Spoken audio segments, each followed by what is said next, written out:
नमस्कार दोस्तों, आपका स्वागत है मेरे इस चैनल में एडवोकेट कृष्ण कुमार त्रिपाठी। उम्मीद है आप सभी लोग सकुशल होंगे।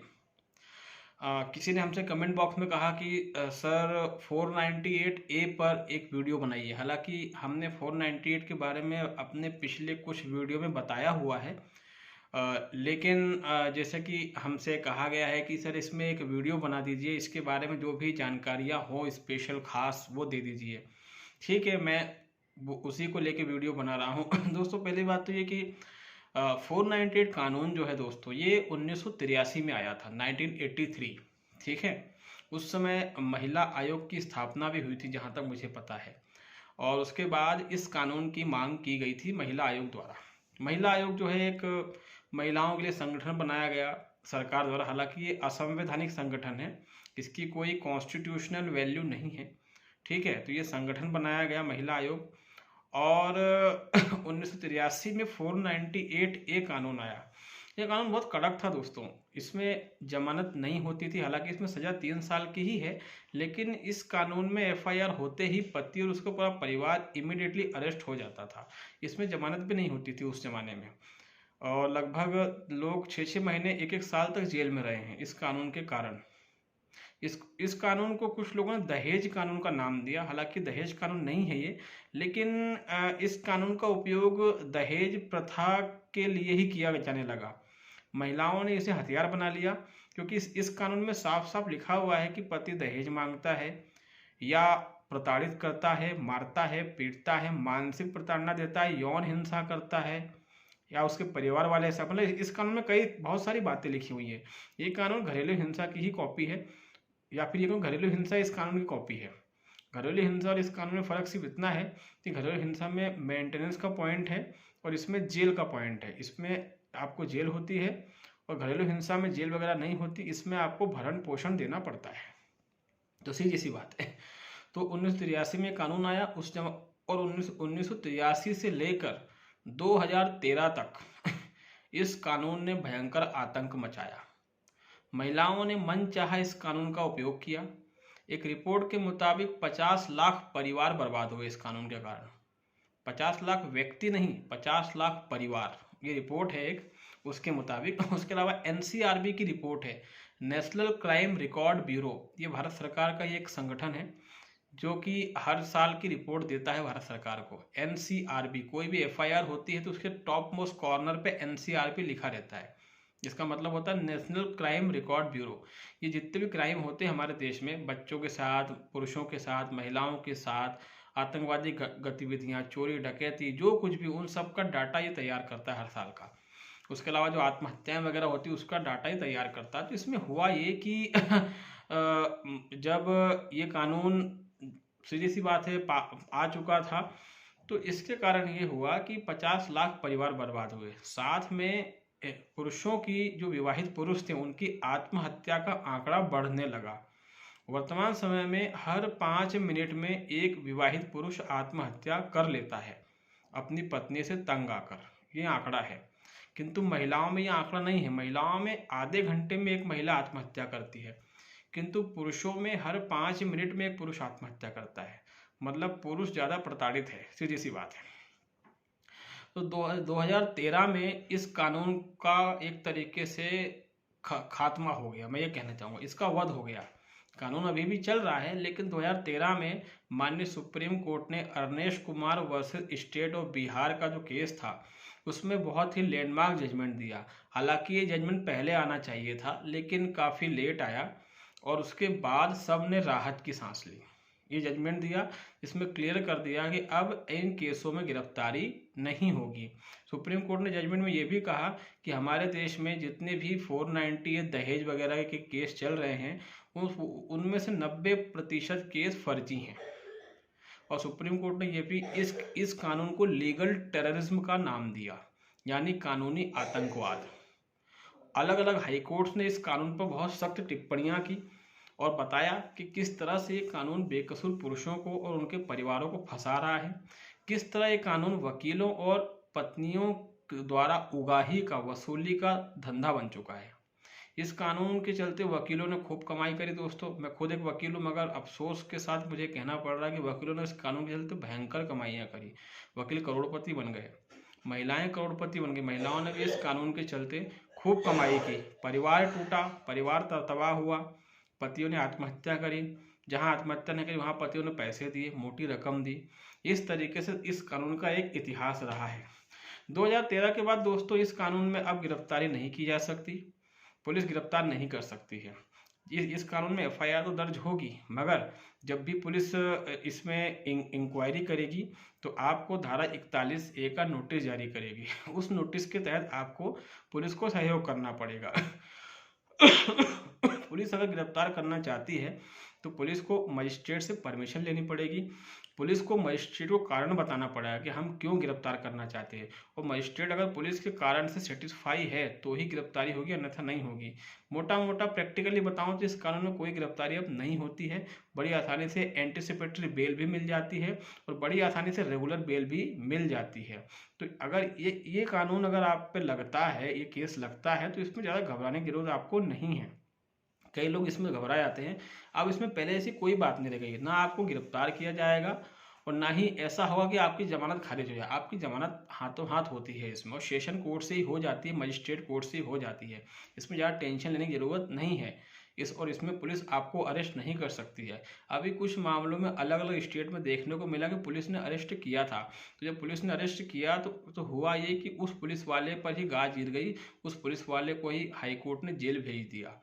ठीक है, तो पुलिस भी अब इन कानूनों में अरेस्ट नहीं कर सकती है, क्योंकि 2013 को निकले हुए मेरे ख्याल से अब तक 8-9 साल हो चुके हैं। ठीक है, तो जजमेंट जो है ये काफ़ी राहत भरी मतलब एक खबर लेकर आया पूरे पुरुष समाज के लिए, उन लोगों के लिए भी जो परिवार से जुड़े हुए हैं।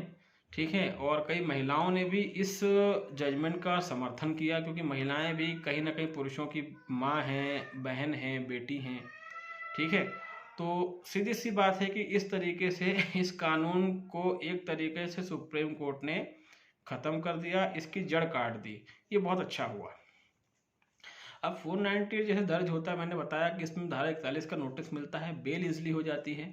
उसके अलावा अगर 498 में आपके परिवार के बहुत सारे मेंबर को फंसाया गया है तो सीधी सी बात है, आप डिस्चार्ज एप्लीकेशन लगाइए। ठीक है, और डिस्चार्ज एप्लीकेशन आप लगाएंगे तो उसमें से कई मेंबर के नाम जो है कोर्ट खुद ही काट देती है।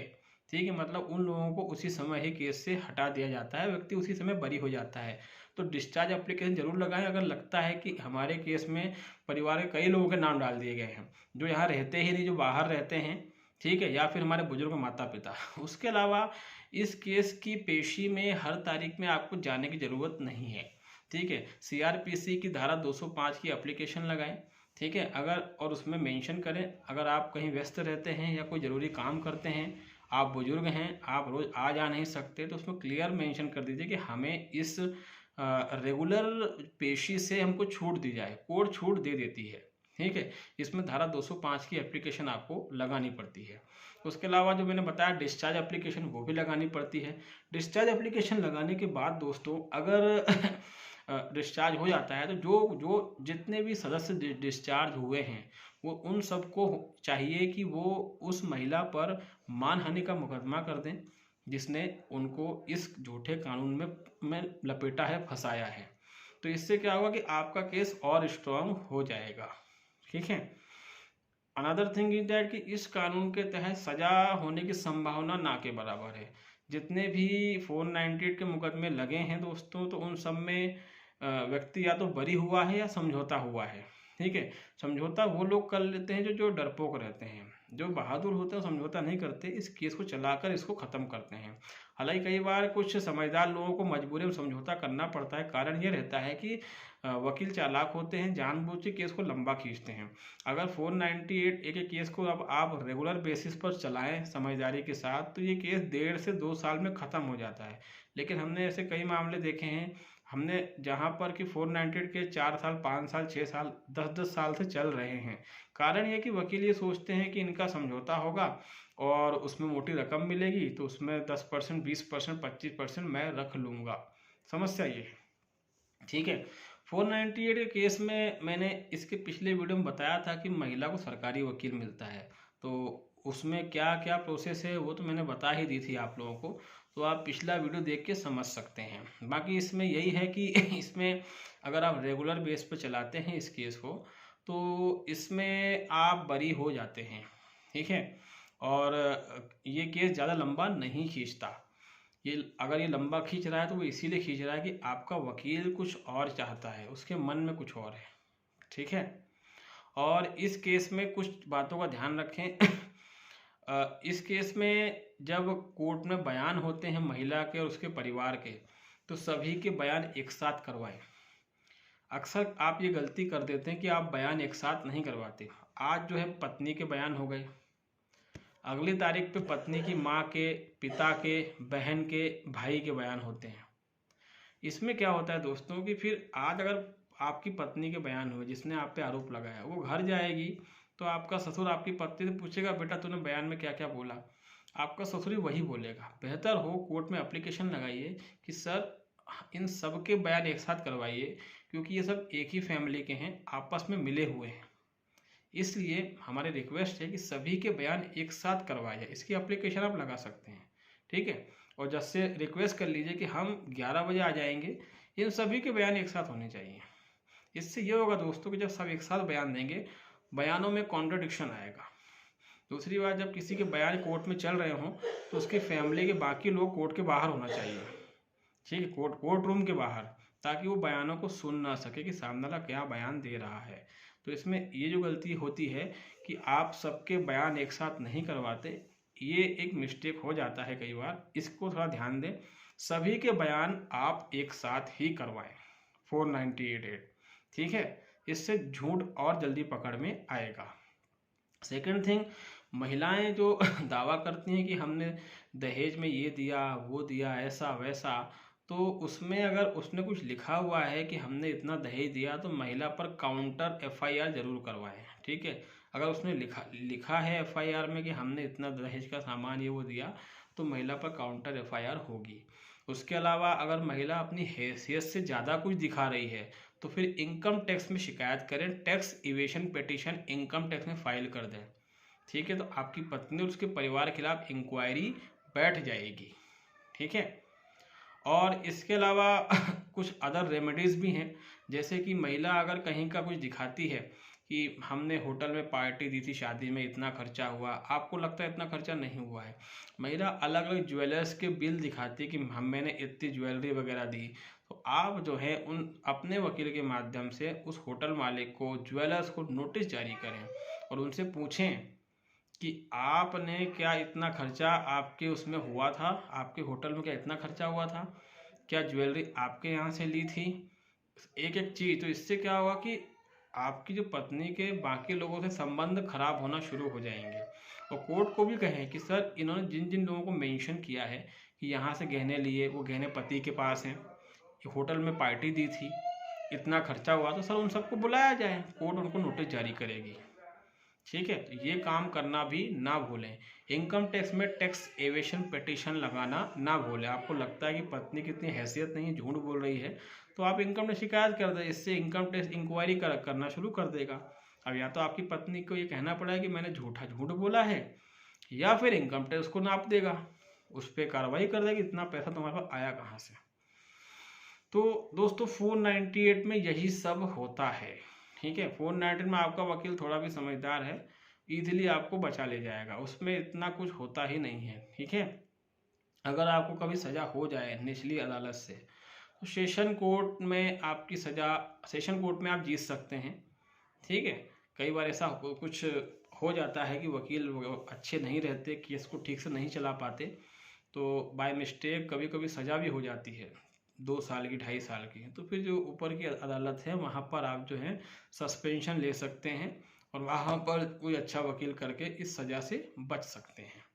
तो यही है आपका 498A, जो अब कोमा में जा चुका है। ये बड़ी अच्छी बात है, इसके लिए सुप्रीम कोर्ट का भी धन्यवाद देना चाहिए कि 2013 में, और इसमें जो अर्नेश कुमार हैं जिन्होंने केस को लड़ा था, जिनके नाम से केस फेमस है, Arnesh Kumar versus state of Bihar, उनको भी धन्यवाद देना चाहिए कि उन्होंने एक ऐसा केस लड़ा जो लैंडमार्क बन गया इस देश के लिए।